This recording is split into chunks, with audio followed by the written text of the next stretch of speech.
Hello second standard subject English revision of essay 1 और हमारा last question है question 3C and question 4। तो ये रहा हमारा question 3C and it is right answer in 2 और 3 सेंटेंसेस। आपको नीचे जो क्वेश्चन पूछे गए हैं उसके आंसर 2 या तो फिर 3 सेंटेंस में लिखने हैं। हमने FA1 के रिवीजन में भी किए थे, वो आपको लर्न करने हैं। FA2 के रिवीजन में भी किए थे, वो भी आपको लर्न करने हैं। अब है how do you keep your self dry in the rain.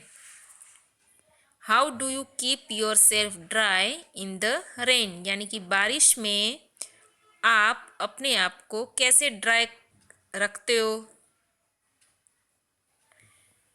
बाहर बारिश होती है तब आप अपने आप को कैसे ड्राई रखते हो बारिश में बिना भीगे। तो हम लिखेंगे आई यूज़ अम्ब्रेला और raincoat to keep myself dry in the rain. I use यानी कि मैं यूज़ करता हूँ अम्ब्रेला या तो फिर रेनकोट अपने आप को बारिश में ड्राई रखने के लिए। ठीक है, मैं अम्ब्रेला या तो फिर रेनकोट यूज़ करती हूँ बारिश के दिनों में अपने आप को ड्राई रखने के लिए। तो इसको हम कैसे लिखेंगे, आई यूज़ अम्ब्रेला और raincoat to keep myself dry in the rain. उसके बाद है do you like to play in water. आपको पानी में खेलना पसंद है तो लिखेंगे yes I like to play in the water. क्या लिखेंगे, yes I like to play in the water. जब भी क्वेश्चन यू करके पूछा जाता है तब आंसर हम किस में लिखते हैं, आई में। देखो इधर भी यू का क्या लिखा, आई में। इधर भी यू का आंसर कैसे दिया हमने, आई में, है ना। Yes I like to play in water. उसके बाद है right what things live in water. अब ये थिंग्स के बदले हम एनिमल की ही बात है, पर इधर हम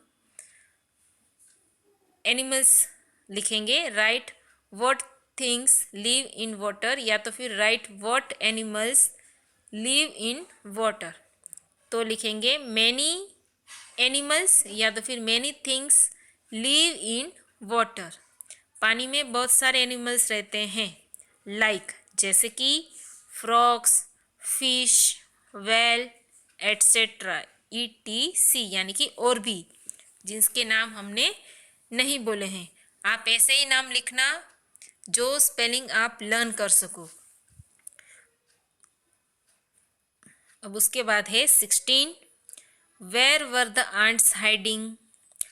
आंट्स यानी कि चींटियां जो थी वो कहाँ छिप गई थी, the ants were hiding under a flower pot. अब चींटियां कहाँ छिप गई थी, ये जैसे कि ऐसे फ्लावर पॉट है उसके इधर अंडर में चींटियां छिप गई थी, है ना। The ants were hiding under a flower pot. Under यानी कि इस तरीके से। उसके बाद है हमारा question 4 write 5 sentences on given topic. Example लिया है मैंने snail.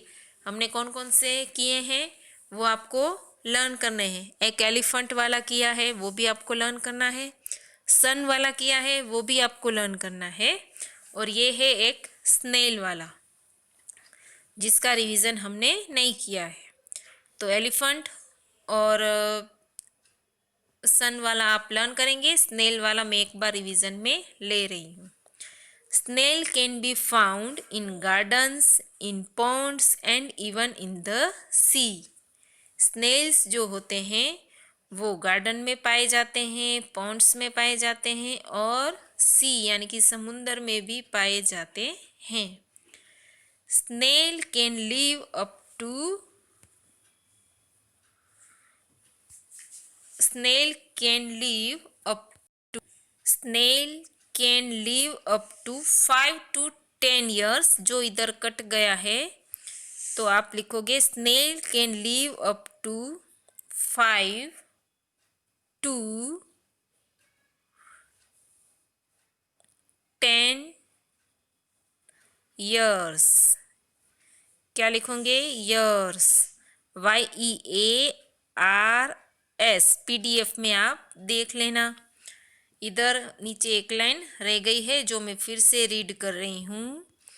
Snail can live up to 5 to 10 years, यानी कि स्नेल जो है वो 5 से 10 साल के लिए जिंदा रहते हैं। A snail is mostly active in cloudy days। Snail जो है वो क्लाउडी डेज है ना, उन दिनों ज़्यादा एक्टिव रहते हैं। Snail does not like the sunshine very much. Snail जो है उनको सूरज की किरणें ज़्यादातर पसंद नहीं है, इसीलिए तो वो क्लाउडी दिन में होते हैं। जब सन की किरणें उनको पसंद नहीं है तो जब बादल घिरे होते हैं आसमान में तभी वो ज़्यादातर एक्टिव होते हैं। The snail's body has a head, a neck, a tail, a shell and a foot. Snail की बॉडी में एक उसका सिर होता है, एक नेक होता है, एक टेल होता है, और शेल जैसे टोर्टोइस के ऊपर शेल होता है ना वो, एंड अ फूट। तो ये था हमारा स्नेल के बारे में।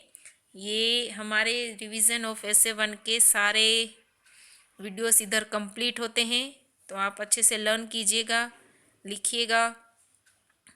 Thank you students and all the best for your exams of essay 1।